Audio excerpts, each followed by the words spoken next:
Ya, Assalamualaikum warahmatullahi wabarakatuh. Perkenalkan, nama saya Fauzi Akbar Akromullah. Saya dari kelas SI 23A dengan NIM 23416257201079. Jadi di sini saya akan mempraktikkan kembali tugas praktikum saya, yaitu pengenalan apa itu coordinator dan cara penginstalannya. Nah, sebelum kita memulai, kita kenalan dulu dengan apa itu coordinator. Nah, di sini Codenator adalah sebuah web application network yang bersifat open source yang digunakan untuk membangun aplikasi PHP yang dinamis. Nah, Codenator juga menjadi sebuah framework PHP dengan model MVC atau Model View Controller untuk membangun website yang dinamis dengan menggunakan PHP dapat mempercepat pengembangan untuk membuat sebuah web application. Nah, Coordinator juga selain ringan dan cepat, dia juga memiliki dokumentasi yang super lengkap dan disertai dengan contoh implementasi kodenya. Nah, kira-kira seperti itu. Apa itu coordinator? Selanjutnya kita langsung ke fungsi coordinator dari tersebut. Yang pertama itu mempercepat dan mempermudah kita dalam pembuatan website. Jadi fungsi coordinator yang pertama itu kita membuat aplikasi atau websitenya itu dapat dipermudah atau dipercepat karena sudah ada framework dari coordinator. Selanjutnya, yang kedua ada bisa menghasilkan struktur pemrograman yang sangat rapi, baik dari segi kode maupun struktur file PHP-nya. Nah, jadi si framework coordinator ini juga telah menyediakan folder-folder yang sangat rapi. Jadi struktur file yang kita punya jadi sangat terstruktur rapi lah. Nah, terus yang ketiga itu si koordinator juga memberikan standar coding sehingga mempermudah kita atau orang lain untuk mempelajari kembali sistem aplikasi yang akan kita bangun. Selanjutnya, kita langsung masuk ke kelebihan dari koordinator tersendiri. Yang pertama, koordinator itu berukuran sangat kecil dibandingkan framework-framework lainnya, jadi enak untuk dipakai. Selanjutnya, dokumentasi yang bagus, kompatibilitas dengan hosting, tidak ada aturan coding yang ketat, kinerja yang baik, dan sangat mudah diintegrasikan, dan sedikit konfigurasinya. Nah, coordinator juga mempunyai kekurangan. Yang pertama itu ada coordinator tidak ditunjukkan untuk pembuatan web dengan skala besar.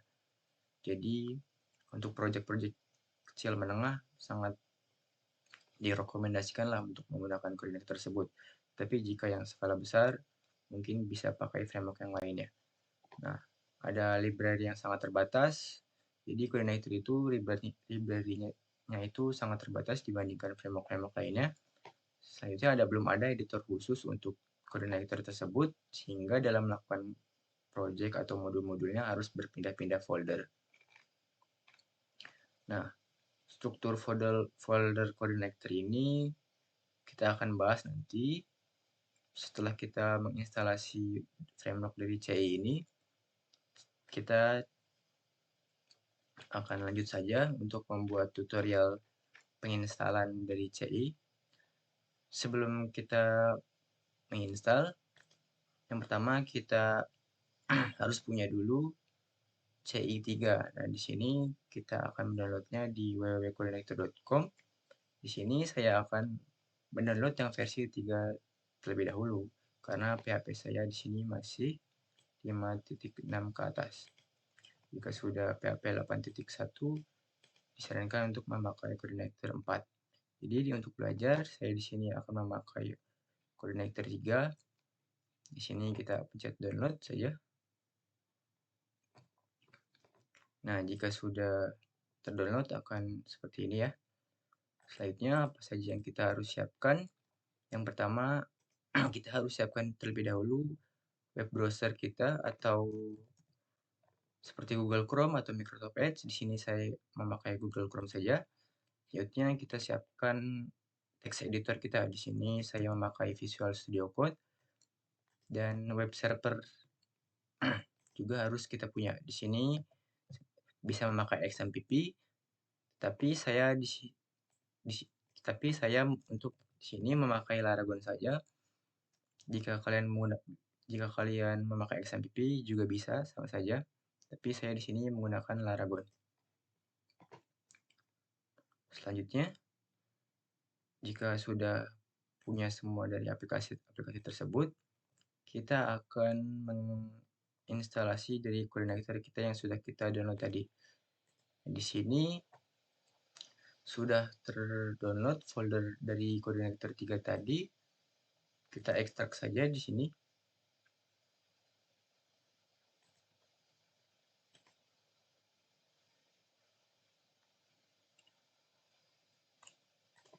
Nah, di sini folder dari CI3 tadi sudah di-download atau diekstrak.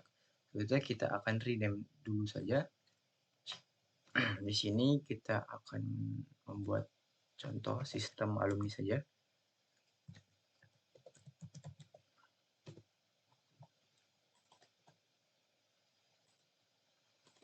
Kita keluarkan terlebih dahulu.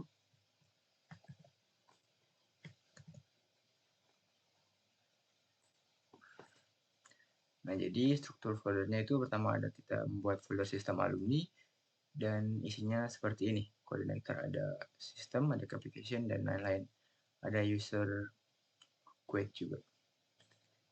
Selanjutnya folder yang tadi kita sudah ekstrak dan rename tersebut, kita akan pindahkan ke folder web server kita.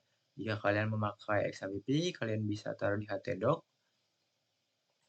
Jika kalian memakai Laragon, kalian bisa ditaruh di folder www di sini. Di sini kita akan paste saja folder yang tadi kita sudah rename atau download atau ekstrak. Ya, di sini sistem alumni sudah kita pindahkan. Ada di folder www. Jika kalian menggunakan XAMPP, kalian bisa taruh di htdoc sini ya. Jika kalian menggunakan XAMPP. Saya di sini menggunakan Laragon, jadi saya taruh di Laragon, selanjutnya di www. Kita taruh di sini sistem alumninya. Sini.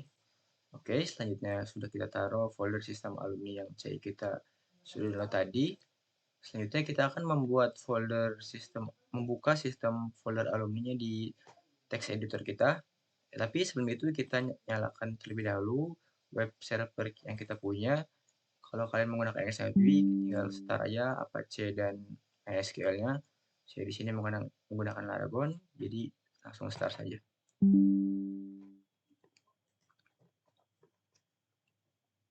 Nah, jika sudah seperti ini, Laragon sudah berjalan. Selanjutnya kita akan membuka text editor yang kita punya. Di sini saya memakai Visual Studio Code. Selanjutnya kita akan membuka folder yang tadi kita sudah download dengan nama sistem alumni di folder Laragon di www. Kita akan pilih sistem alumni yang sudah kita rename dan download tadi, sistem alumni. Nah, jika sudah seperti ini, maka sudah terbuka di text editor kita.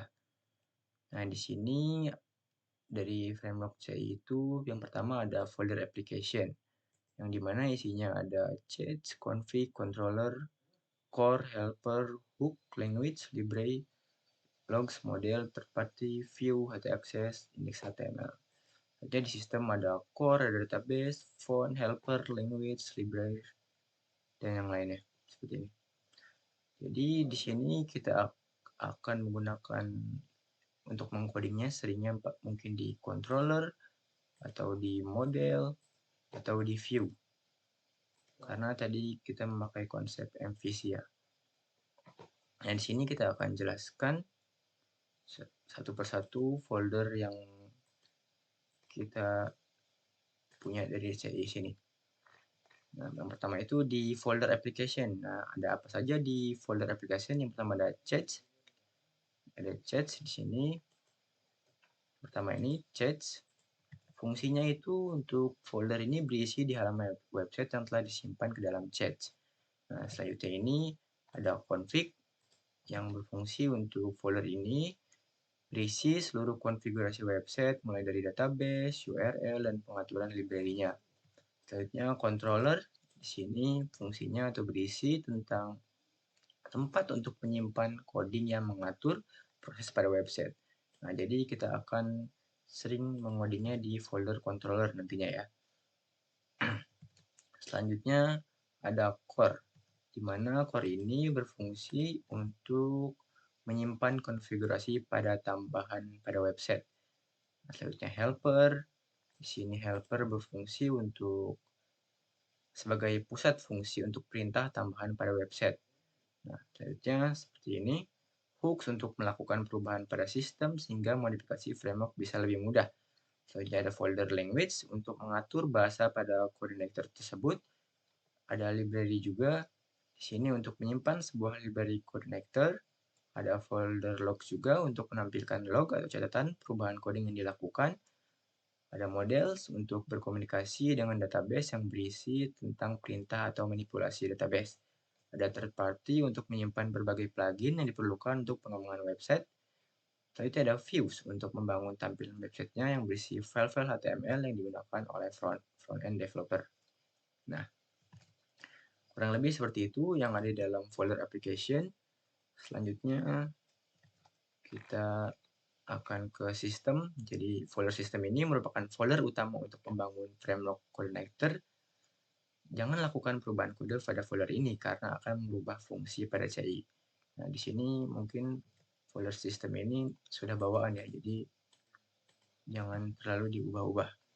Jadi yang pertama itu ada core, ya folder utama sebagai tempat sebuah proses pada coordinator. Nah, ini fungsinya untuk itu. Terus database untuk menyimpan driver database yang telah dikonfigurasikan dan terkait dengan folder model di application. Font untuk berisi font yang digunakan untuk pengembangan website. Helper untuk membaca konfigurasi helper pada application seperti cookies, URL, dan jenis helper lainnya. Folder language untuk mengatur bahasa di CI, libraries untuk berisi libraries yang terkonfigurasi dengan sistem CI. Selanjutnya ada user guide.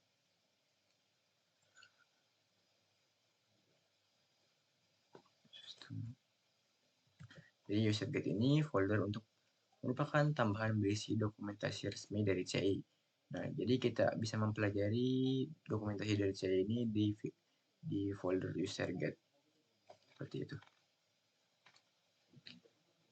Nah, fitur-fitur framework dari CI ini yang pertama itu sistem berbasis MVC, sangat ringan dan butuh sedikit sumber daya atau memori plus CPU ini, mensupport berbagai macam database dan mendukung query builder untuk mengakses database, validasi from dan data, mengamankan website dari XSS, atau management session.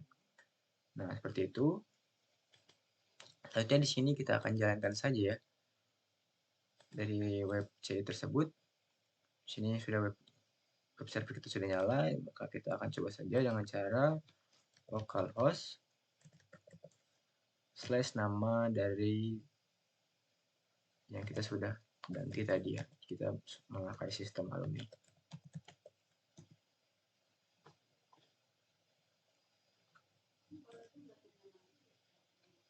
Bentar, ada masalah? Mungkin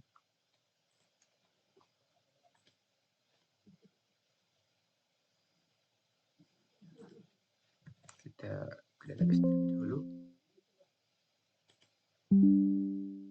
Oh iya, nah juga sudah seperti ini maka sudah jalan. Nah, di sini welcome to coordinator, di mana coordinator sudah bisa dijalankan. Nah, mungkin sekian dari penjelasan atau pengenalan tentang coordinator tersebut dan cara instalasinya. Sekian dari saya. Wassalamualaikum warahmatullahi wabarakatuh.